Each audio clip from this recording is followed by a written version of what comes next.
రంగనాయక మండపం. అద్దాల మండపానికి ఎదురుగా కృష్ణరాయ మండపానికి దక్షిణపు వారకు ఎత్తైన శిలావేదికపై నిర్మింపబడిన ఈ విశాలమైన మండపమే రంగనాయక మండపం. దీన్నే రంగమండపం అని కూడా అంటారు. 108 అడుగుల పొడవు, 60 అడుగుల వెడల్పు కలిగిన ఎత్తైన రాతి స్తంభాలతో అనల్ప శిల్ప శోభితమై విరాజిల్లుతూ ఉన్న ఈ రంగమండపం లోపల ఆ చివరకు అంటే దక్షిణం వరకు 12 అడుగుల చతురస్రాకార మందిరం ఉంది. ఆ చిన్న మందిరంలో శ్రీ రంగనాథుడు కొంతకాలం కొలువై ఉండి పూజలు చేయించుకున్నాడట. క్రీస్తు శకం 1920-1960 సంవత్సరాల మధ్య మహమ్మదీయ దండయాత్రల వల్ల శ్రీరంగ క్షేత్రంలోని శ్రీరంగ నాయకుల ఉత్సవమూర్తులను తిరుమలకు చేర్చి ఈ మండపంలో నెలకొల్పి రక్షిస్తూ నిత్య పూజ నివేదనలు చేశారట. ఆ తర్వాత తురకల హళాహళి తగ్గిన తర్వాత యథాప్రకారంగా ఈ విగ్రహాలను మరలా శ్రీరంగానికి తీసుకుని వెళ్ళడం జరిగింది. ఈ హేతువు చేతనే ఈ మండపం రంగమండపం అని, రంగనాయకుల మండపం అని పిలువబడుతున్నది. మాలికాఫర్ దండయాత్రుల బారి నుండి కాపాడుతూ శ్రీ రంగనాథుని ఉత్సవ విగ్రహాలను తిరుమలకు చేర్చి పూజ చేయడం కోసమే ఈ మండపాన్ని రంగనాథ యాదవరాయలు అనే తిరుపతి ప్రాంత పాలకుడు కట్టించినట్లుగా చెప్తారు. శ్రీ రంగనాథుడు తిరుమలలో ఈ మండపంలో వేయించేసి ఉన్న సందర్భంలోనే శ్రీరంగనాథుని పూజా విశేషాలు, ధనుర్మాసంలో తిరుప్పావై పఠనం, ఉత్సవాల్లో సేవల్లో ద్రావిడ దివ్య ప్రబంధ పారాయణం వంటివి తిరుమల స్వామివారి సన్నిధిలో సైతం ప్రవేశపెట్టబడినాయని చెప్తారు. చూసారా, శ్రీరంగనాథుని స్మరింపజేసిన ఈ మండపం వెనుక ఎంత చరిత్ర దాగి ఉందో. ఒక్కసారి ఆ రంగణ్ణి కూడా స్మరిద్దాం. శ్రీరంగ రంగ రంగ కావేటి రంగ శ్రీరంగ శ్రీరంగ. ప్రస్తుతం వాహన మండపంగా ఉపయోగింపబడుతూ ఉన్న ఈ రంగమండపంలో ఆర్జిత వసంతోత్సవం, ఆర్జిత బ్రహ్మోత్సవం, వాహన సేవలు నిర్వహింపబడుతూ ఉన్నాయి. ఈ రంగనాయకుల మండపం నడుమ కొలువయున్న 7 తలల బంగారు శేషవాహనాన్ని పులకించండి. చూపరులకు గగుర్పాటును కలిగించే ఈ వాహనాన్నే పెదశేష వాహనం అని అంటారు. వీడుగదే శేషుడు శ్రీ వెంకటాద్రి శేషుడు, వేడుక గరుడనితో వెన్నుద్దైన శేషుడు. ఈ రంగమండపానికి మరో ప్రత్యేకత ఉంది. శ్రీ వెంకటేశ్వర స్వామి వారి ఉత్సవమూర్తి అంటే మలయప్ప స్వామి ఉభయ దేవేరులతో కూడా ఆనంద నిలయం నుండి ఏతెంచి సంవత్సరంలో 2 పర్యాయాలు చాలా కాలం పాటు ఈ మండపంలో కొలువై ఉంటాడు. దసరా మహోత్సవాల్లో ధ్వజారోహణమైన నాటి నుండి దీపావళి వరకు సుమారు 1 నెల రోజుల పాటు ఈ రంగమండపంలోనే కొలువుదీరి ఉంటూ పూజా నైవేద్యాలను స్వీకరిస్తాడు. వైకుంఠ ఏకాదశికి 11 రోజులు ముందుగా ఆరంభమై సుమారు 25 రోజుల పాటు సాగే అధ్యయనోత్సవాల్లో కూడా శ్రీదేవి భూదేవి సమేతంగా ఉన్న శ్రీ మలయప్ప స్వామివారు ఈ రంగమండపంలో వేయించేసి అర్చనలు నైవేద్యాలు స్వీకరిస్తాడు. ఒకప్పుడు ఈ రంగనాయక మండపంలోనే శ్రీ స్వామివారి నిత్య కళ్యాణోత్సవాలు జరిగేవి. రాను రాను భక్తజనుల సమర్థం పెరిగినందువల్ల కళ్యాణోత్సవాలు సంపంగి ప్రదక్షిణ మార్గంలో దక్షిణం వైపుగా ప్రత్యేకంగా ఏర్పాటు చేసిన మండపంలో జరపబడుతూ ఉన్నాయి. శ్రీ స్వామివారి దర్శనానంతరం దేశాధిపతులు, రాష్ట్రపతులు మున్నైన వారికి ఈ రంగమండపంలోనే వేద పండితుల ఆశీస్సులతో పాటు దేవాలయ అధికారులు శ్రీ స్వామివారి ప్రసాదాలను అందజేస్తారు. తరతరాలుగా ఎంతో పవిత్రతను, వైభవాన్ని సంతరించుకున్న రంగమండపం దగ్గర గట్టిగా అందరం గోవింద నామాన్ని స్మరిద్దాం. గోవింద గోవింద గోవింద గోవింద గోవింద గోవింద. తిరుమల రాయ మండపం.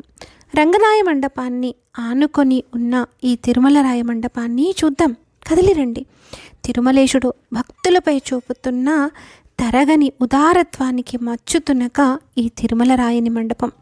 ధ్వజస్తంభ మండపానికి 10 అడుగుల దూరంలో దక్షిణ దిక్కున ఎత్తైన రాతి స్తంభాలతో కనపడే ఈ నిర్మాణాన్ని పరికించండి. 77 అడుగుల పొడవు, 38 అడుగుల వెడల్పు కలిగిన ఈ మండపం 2 అంచెలుగా నిర్మింపబడింది. మొదటి అంచె దక్షిణ దిక్కున 42 అడుగుల పొడవు 38 అడుగుల వెడల్పు కొలతలతో ఎత్తైన వేదికగాను, ఉత్తరం వైపున అంటే ధ్వజస్తంభ మండపం వైపు తగ్గుగా నేలమట్టానికి సమంగా ఉండి వేదికపై జరిగే ఉత్సవాలను భక్తులు తిలకించడానికి వీలుగా ఎత్తైన స్తంభాలతో 38 అడుగుల పొడవు 35 అడుగుల వెడల్పు కొలతలు గల సభా ప్రాంగణ మండపంగాను ఏర్పాటు చేయబడింది. ఈ తిరుమల స్వామి ఎలాంటి కోరికలు తీర్చాడో, ఎలాంటి వరాలు ఇచ్చాడో, ఎలాంటి విజయ పరంపరలు చేకూర్చాడో మరి. అందుకు మొక్కుగా విజయనగర చక్రవర్తి అయిన సాళువ నరసింహరాయలు శ్రీ స్వామివారికి అన్నా ఊయల తిరునాళ్ళ అనే ఉత్సవాన్ని నిర్వహించే నిమిత్తం 1973లో ఈ మండపంలోని ఎత్తైన వేదిక నిర్మించాడు. అన్నా అన్న పదానికి తమిళంలో హంస అనర్థం. ఊయలగా కట్టబడిన హంస తూలికలో శ్రీ వెంకటేశ్వర స్వామివారు వెనుకకు ముందుకు ఉభయనాంచారులతో కలిసి ఊగుతూ ఉండగా భక్తులు ఆ ఉత్సవాన్ని నేత్రపర్వంగా తిలకించేవారట.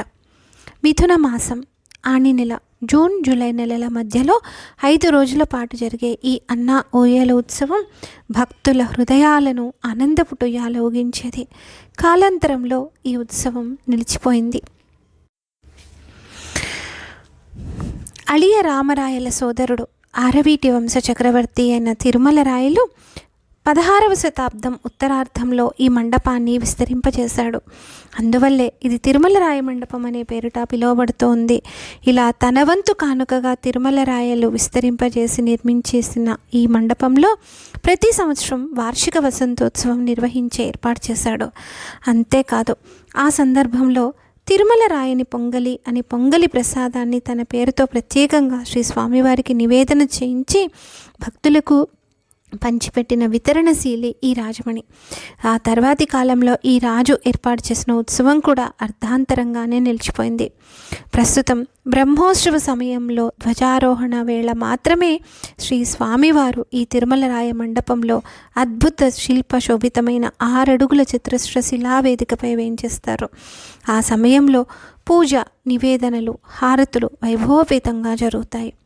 ప్రస్తుతం ఈ తిరుమల రాయ మండపంలోనే ప్రతినిత్యం ఉభయ సంధ్యలలో కొలువు మేళం అనబడే మంగళవాద్యాలు శ్రీ స్వామివారికి వినిపించబడతాయి. సూర్యోదయ వేళ అంటే 6 నుంచి 6:30 గంటల మధ్య శ్రీ స్వామివారికి మంగళగీతికగా వినిపించే శుభప్రదమైన ఈ కొలువు మేళాన్ని హరికొలువు అంటారు.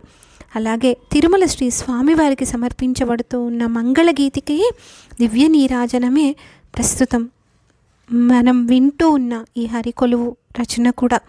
ఇక సూర్యాస్తమయ సమయంలో అంటే 5:30 నుంచి 6 గంటల మధ్య వాయించబడే కొలువు మేళానికి సంధ్య కొలువు అని పేరు.